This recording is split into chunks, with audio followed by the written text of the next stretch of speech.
Joining me today is Charlie Lindner, a great dude, pianist, and friend of the program.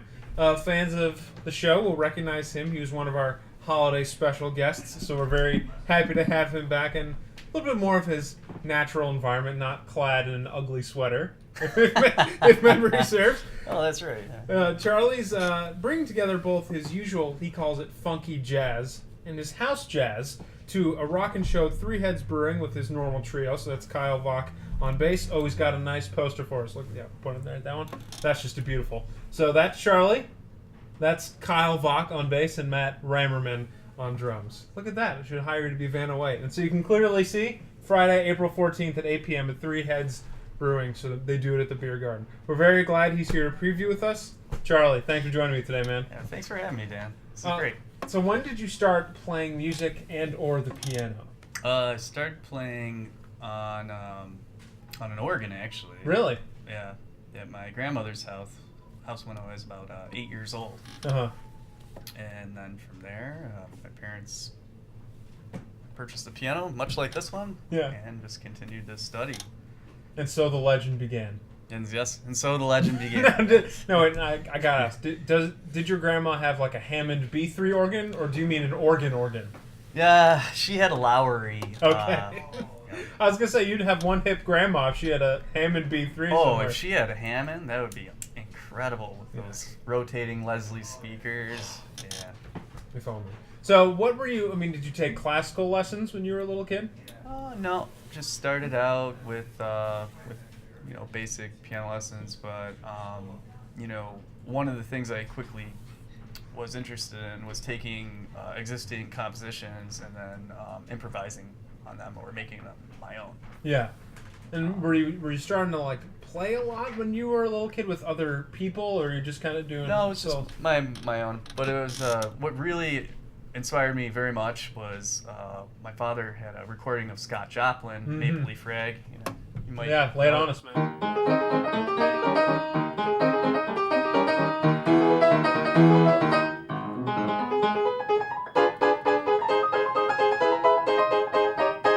You get the idea. It still sticks to this day, so it must have been really important. Well, he played that recording for me, and I was very interested in learning that. But I was in 5th grade. Right. And so the legend begins. Now the legend really begins. Yeah. That with help from my mother and she was a librarian at Rogers Middle School. And I'd have to go in early in the morning, and she purchased a keyboard for me so I could practice in the morning. And there was an English teacher that she actually had a music degree, and she would come down in the morning before school and teach me measure by measure the Maple Leaf Rag. Oh, cool. And I'd have to try to figure out those notes, and I ended up playing that at the talent show the next year. Oh, no kidding. So that's fine. That was really sweet, actually. So, did you start playing in bands when you were in high school or in college? I think it was about 15. Right.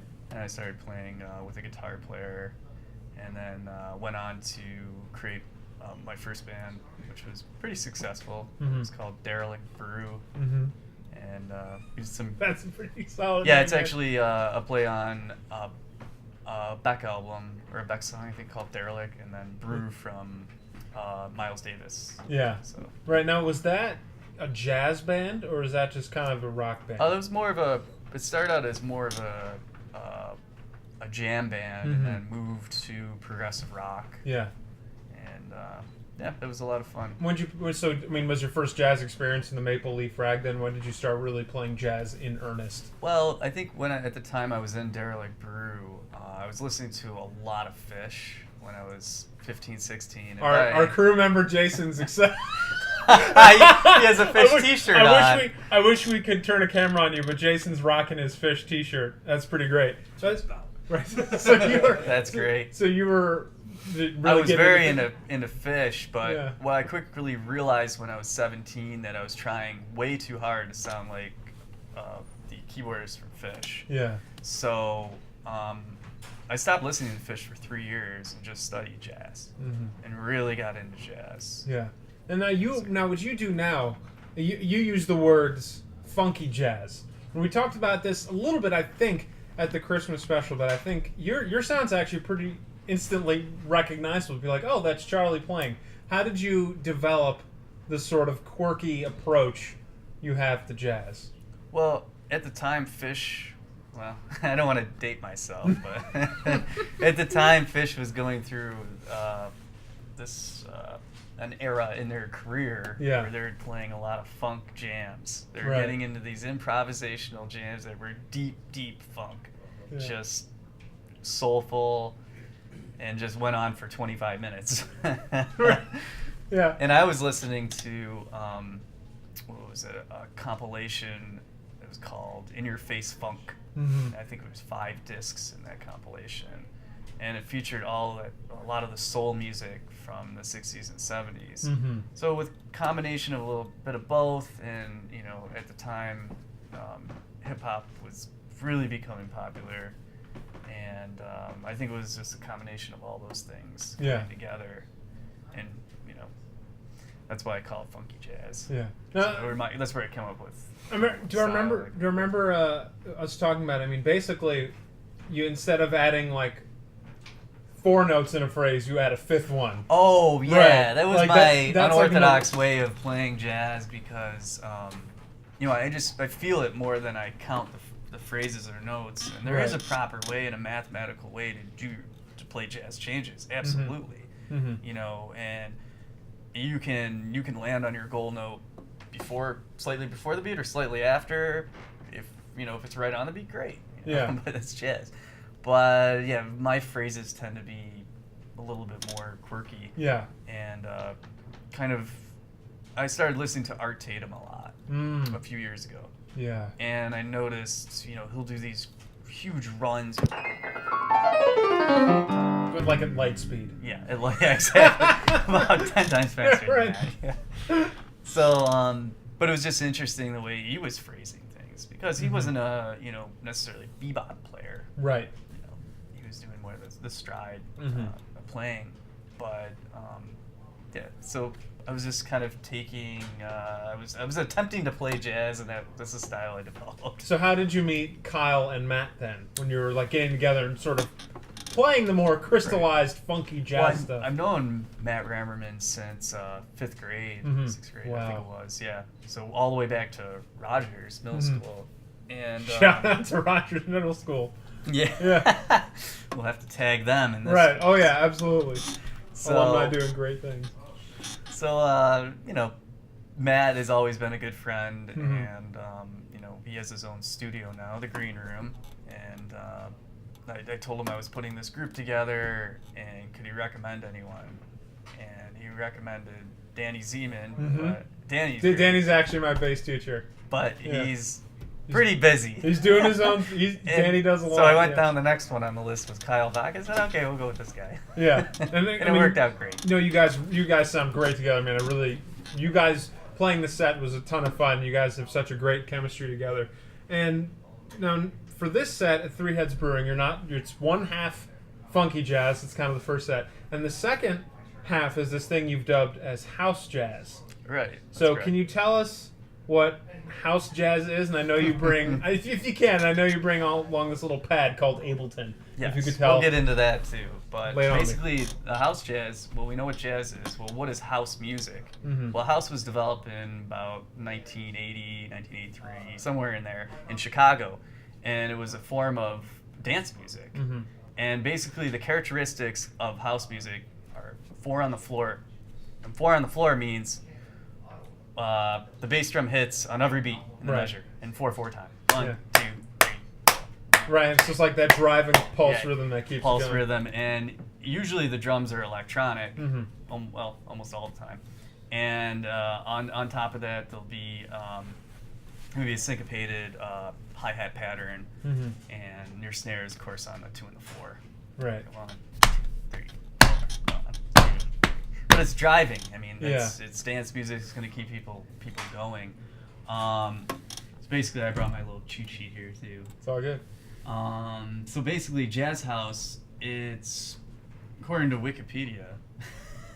He's breaking out the Wikipedia. A way to identify an artist caught between polar extremes of mainstream house techno and ambient electronic music. So That's the Wikipedia definition? That's kind of, oh yeah. my God. That's but funny. I see it as taking that same driving beat, applying it to real acoustic instruments, and adding those nice jazz. Right. Yeah, and we were talking about it. And we were talking about it a little bit. I mean, Ableton is essentially like this drum pad board where you can load in Not as sounds. Right. It's like, you tap a button and then it plays whatever thing you sampled through the speaker. Ableton is a software that's this music production software that allows you to record in and then manipulate your recorded audio. Right.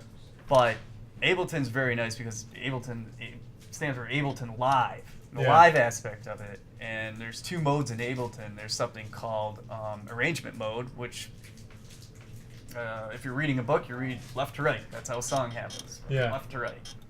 But in session mode, well, things are completely different. Right. And I brought this. Okay. Oh, he brought out the whiteboard for us. Oh man, we are really treated on this. So I'm gonna do this really fast, but oh my God, basically in session mode you have a grid.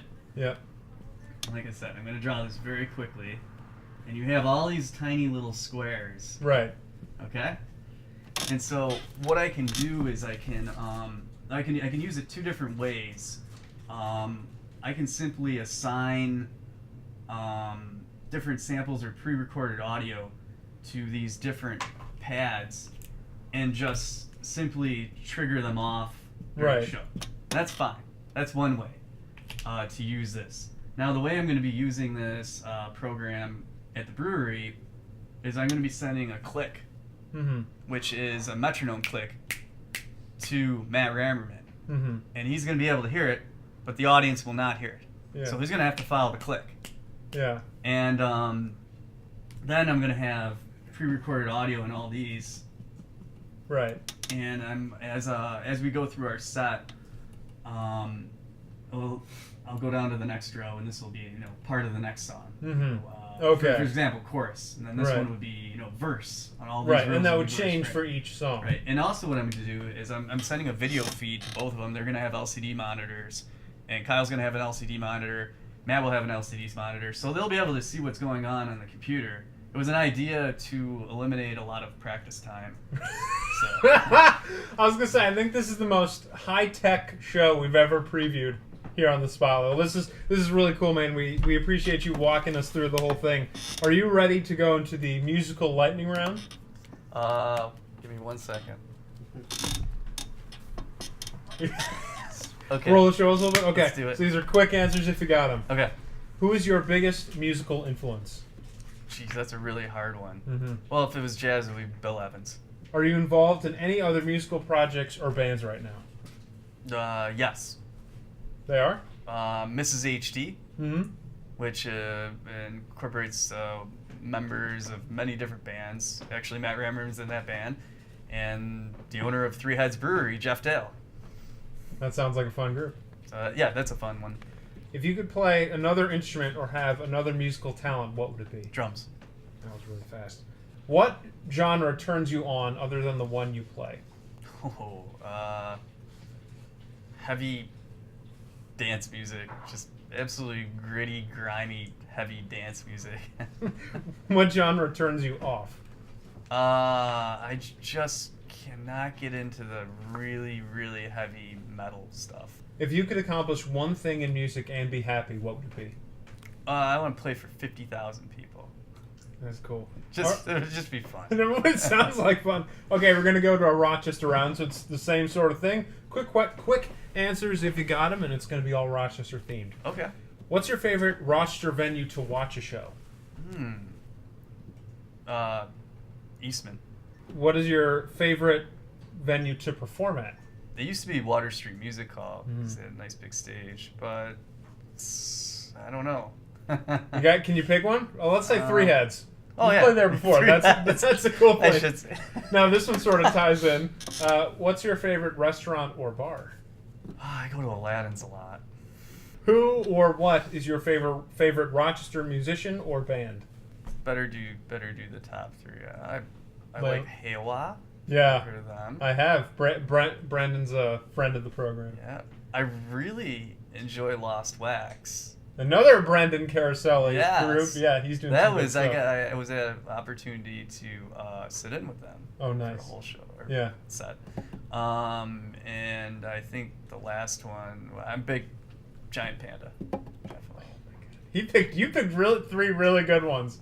Tried to do across the spectrum. But Okay, now we got one more for you. Heaven forbid, if or when you leave Rochester, how would you like people to remember you and your music? I've based a lot of things recently on Jeff Dale's philosophy, which is building community in Rochester, and I've seen him be a great force at doing that. And this is the long answer, but basically, I see what he's doing for the community, and I start to think, well, maybe the music's not all about me and what I'm doing, you know? How can we include more people in not just the live performance, but also in videos, a lot of new videos I'm putting out where they include local artists and promote businesses too. So it's building more of a community. So if I ever leave Rochester, I think I'd like people to remember me as somebody who is building community much like Jeff Dale is. All right. Well, that was a great answer, Charlie. We really appreciate your time. Thank you so much for joining us today. Thanks for having me. You can check him out at Three Heads Brewing. Let's put up the sign again. Why not? Beautiful. At Three Heads Brewing on April 14th at 8 p.m. with Kyle Vach. So that's Kyle and Matt Rammerman on drums, and he's playing two sets. This first one of funky jazz, and the other one is house jazz. I'm Dan Gross. Thank you so much for watching this episode of the Rochester Indie Musician Spotlight, and we'll see you again soon.